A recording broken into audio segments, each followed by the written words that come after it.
Hello everyone and welcome to the 14th episode of the Heavensward Dungeon Lore series. In this series, I hope to explain things you might not know about Final Fantasy XIV dungeons, as well as discuss their individual stories and lore. This episode's dungeon is the hard mode version of Hullbreaker Isle. The Sealed Elias Islands lie just off the coast of Vilbrand, the continent hosting the Lenosia region and Limsa Lominsa. As what was once a central hub for piracy, the Sealed Elias were traversed and sailed between consistently by ships for years, even with the island's dangerous waters being shrouded in a thick mist. During the 6th Astral Era, the crew led by the legendary Mistbeard, a pirate known to wear a trademark iron mask, made some of these isles their home, including Hullbreaker Isle, a place famous for gouging ships' hull to pieces thanks to the sharp protruding rocks all around the island. The pirate known as Mistbeard would change over the years, being several people with the same mask, each seeking as much glory as the last.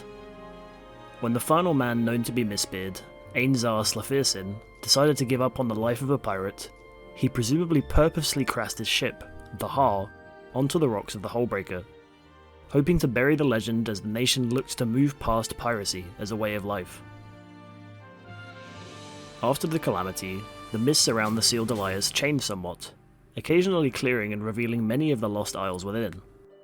Due to this, Ainzar once requested adventurers to delve through the isle and retrieve a coffer containing the legendary mask, as to avoid any revelations of Mistbeard's true, ever-changing identity.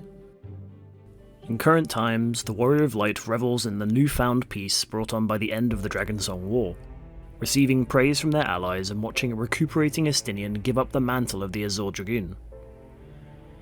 As Ishgard moves forward, they change their view on politics, granting access to high and lowborn peoples by way of the House of Lords and House of Commons respectively.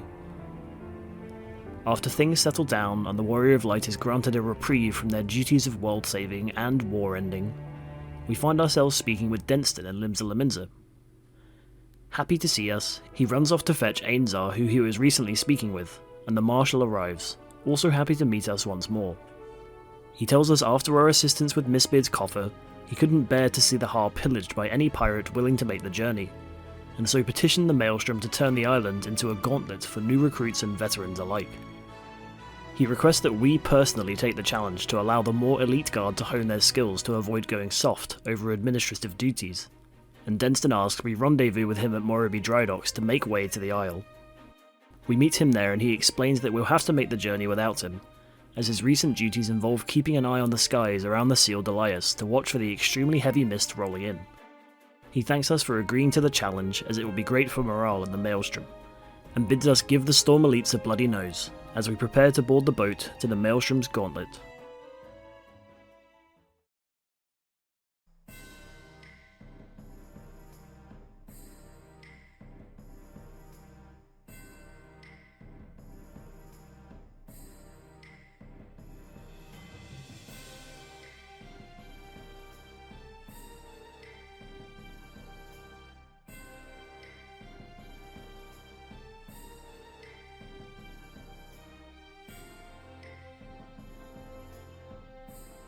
We arrive at Survivor's Spit to see the start of the gauntlet, and a storm officer greets us and opens the gates to let us begin. The battles start with a warm-up of tamed beasts, which the nearby Beastmaster is only happy to enrage to increase their ferocity. We follow the path up the hill and defeat the freed jackals, reaching another enclosure containing a trained curl. After felling the beasts and warming ourselves up, the Maelstrom allows us across the bridge to Runner's Reel. But instead of finding Maelstrom troops there, we find Captain Roswin and her band of sirens awaiting the challengers. In the battle, the entire crew seems to be attacking us intermittently.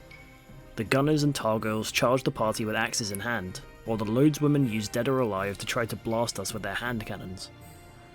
After felling a handful of the crew, another large curl appears and latches onto a party member, attacking them constantly and with more ferocity each time. The party must ensure the defeat of the beast before it runs out of control.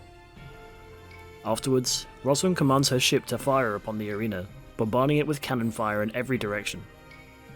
After another curl and another half-dozen crewmates, Roswin compliments our skill in battle, especially our lust for blood.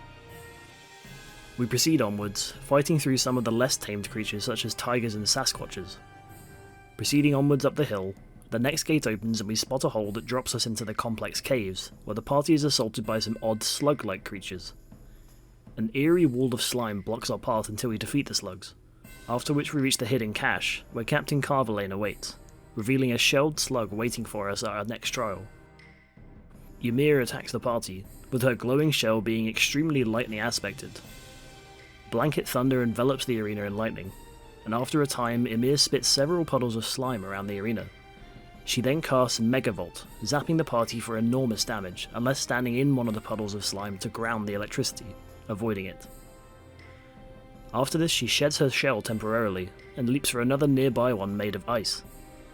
Ymir freezes the arena floor to be slippery, and begins casting Iceberg on the party. This places a small ice structure upon its victim, which must be moved away from to avoid the enormous explosion. Occasionally she will cast this while the floor remains icy, forcing the party to slide away to avoid damage.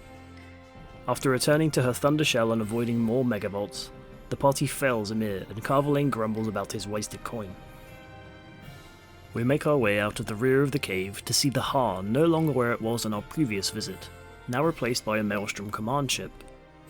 We jump down to the staging ground for the final area of the gauntlet, where circular arenas built for combat await us, along with the Maelstrom's finest troops. Firstly, we encounter High and Low Tide, two Rogadin Marauder brothers that attack in tandem. After this, we fight a trio of the Barracuda Elite, deadly rogues straight from the guild and Limsa Lominsa. They each hide in turn and inflict bleeding upon the party to whittle us down. After managing to fell the trio, we face the Storm Commander Riki herself, clearly more versed in the arts of a warrior as she unleashes her own versions of the skills in Madness and Raging Rush. After Riki is forced to her knees, she is inspired by the rush of combat as we move to the arena known as the Maelstrom, where our final foe awaits.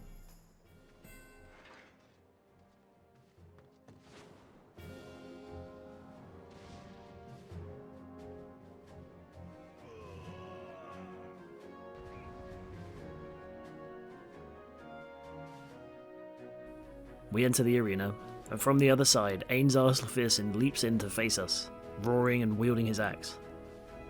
The Storm Marshal at first unleashes his heavily damaging Marauder skills upon us, with Galadian Ram and Maelstrike swiping and spinning at the party across the arena. After taking a reasonable amount of damage, Slafirsin decides upon a change and dons the mask of Mistbeard, returning to his old ways one last time. Wielding his trademark gun, he immediately spreads a horrible venom to the party, reducing their vitality and damage, or randomly placing a cure in one of the dozen nearby coffers. The trick is, however, that the other coffers are filled with another explosive, ready to take an unsuspecting party member out. After this he calls upon fire sand kegs around the arena, each ready to burst when triggered. He fires his gun at one of the targets, causing a chain reaction if a keg happens to be near another. The party must knock these kegs away to be out of range of the explosions, or otherwise separate the targeted one. As another dirty trick, Mistbeard aims for a party member's legs, crippling their movement, after which he uses Granado Shot on them. This is impossible to avoid without being cured of the effect, and will cause huge damage to any caught in the shot. Mistbeard continues looping his attacks here, with the venom even having increased effects if not removed on the first time round, after which the pirate is forced to kneel, winded and beaten by the Warrior of Light, signalling the end of the gauntlet.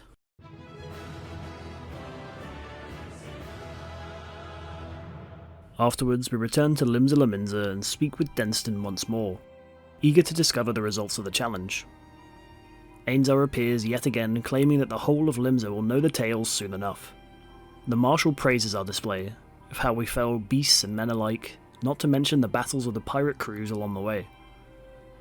Denston questions why the pirates appeared at the gauntlet, and Ainzar explains that they simply perform their duty, as pirates are bound to fight for the Maelstrom under the Galadian Accord. He suspects that word leaked around that the Warrior of Light would be partaking in this particular trial, and the pirates leapt at the opportunity to fight them. Denston meanwhile notices that the Marshal himself looks rather worse for wear, suspecting him of taking part in the trial as well. Ainzar brushes it off and turns to thank us for our participation, and hopes that he can consider us a friend till the sea swallows all. Denston grumbles about not taking the boat himself to watch the action, but notes all the same that while Mistbeard will remain the legend over time, the Marshal is but a man, and is no longer as tough as he might once have been. He then thanks us too for our help, leaving us to ponder what a fight with Ainzar in his prime might have been like. And that's the end of the story and lore of the hard mode version of Hullbreaker Isle. A second journey across the usually mist-blanketed isle, but rather than the forgotten ruins of the pirate Mistbeard, we discover a full-on gauntlet of the Maelsham's finest foes. While the last known Mistbeard still appears a formidable foe in combat, who can say if any will ever live up to the legend once brought on by the famous Iron Mask? I hope you enjoyed this video. If you did, leave a like and subscribe to the channel for more Final Fantasy XIV lore, and I'll see you next time for Zelphatol.